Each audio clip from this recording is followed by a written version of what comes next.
Welcome to this episode of Mo Money. I'm Alexander Palmaris, your host, and we have another exciting episode with Daryl Montgomery of the New York Investing Meetup. Again, he has about 1,200 members currently, and they're all very interested to hear his unique insights and perspectives on the markets. Today, I'd like to talk about maybe some more positive things we always hear on the news. I mean, there's really no inflation. Everything's perfect. I mean, the stock market's hitting new highs. Everything's perfect, right? Well, we may be in a Goldilocks economy, but the three bears are about to come through the door, Alexander. For instance, if you look at government figures, you'll find for economic reports, you'll find in many cases that they're mathematically impossible, or they're completely contradictory with other information. And the government inflation figures are a particularly good example of this. It's amazing how they just decide to drop any piece of information that could go to substantiate why we might have inflation. Food's getting really pricey, so let's leave that out. Oh, housing is getting too expensive. Forget about housing. Computers, those keep getting cheaper. Include the computers. Well, that's sort of a very broad summary of how the inflation statistics are done. There have been several modifications since the early 1980s on how the inflation has been calculated. And in each case, those modifications have made inflation lower, not surprisingly. I wonder why they wouldn't make some kind of a correction that could indicate higher inflation. I mean, just to be on the safe side and all. Well, there are many payments in the government that are actually connected to You mean inflation. to the politicians? Oh, I think you're talking about something else. I'm sorry. That's a separate video. If things are indexed to inflation, for instance, it will lower government payments if inflation is lower. And the government lives on borrowed money, and the amount of money has increased astronomically in the last 20 years. And generally, bondholders want to have at least 2% above the inflation rate.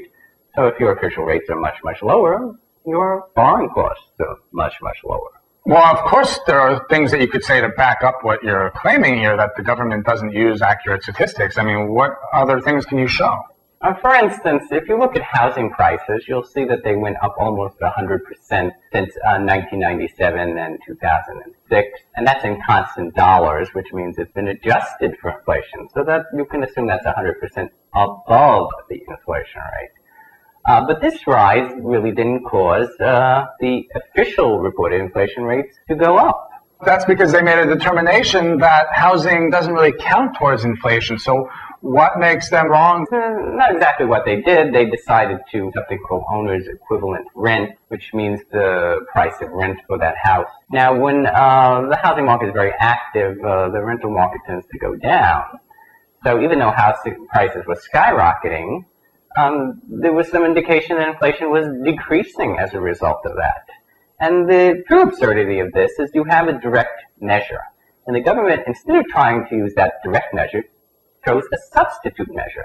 Now, a substitute measure could never be as good as a direct measure. Why would any statistician ever do that? There must be some place we can look at, perhaps on the internet, that could substantiate the reasoning behind using these other figures. Have you come across anything like that? Well, you could go to the government website itself. It would be more useful if you went to a website called shadowstats.com, where they actually take the older methods of determining inflation and recalculate the government figures, and they find the inflation rate is actually much, much higher than what's being reported.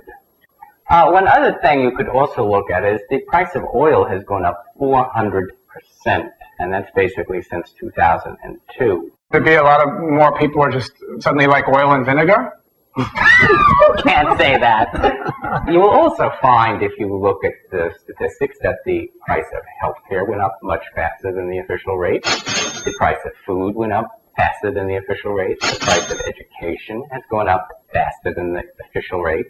In fact, lots of things that people use in their everyday lives that they have gone up faster than the official rate. And if you add it all up, you'll find out it's simply mathematically impossible that the official rate is that low. So if inflation is really potentially this bad, this negative, what other repercussions could we end up seeing from this? And where else is this materializing? What else does it affect? Well, if you think about it, it affects how strong the economy has been, because growth in the economy is measured really on the real GDP, and that's growth after the inflation rate. If you actually subtracted these higher inflation rates that seem more realistic, you would find out that the economy has not only not grown in the 2000s, but has actually had negative growth, or has actually declined the entire time. That's very interesting. And again, as always, thank you very much, Dow, for your insights, and we look forward to more in the future. Thank you, Alex.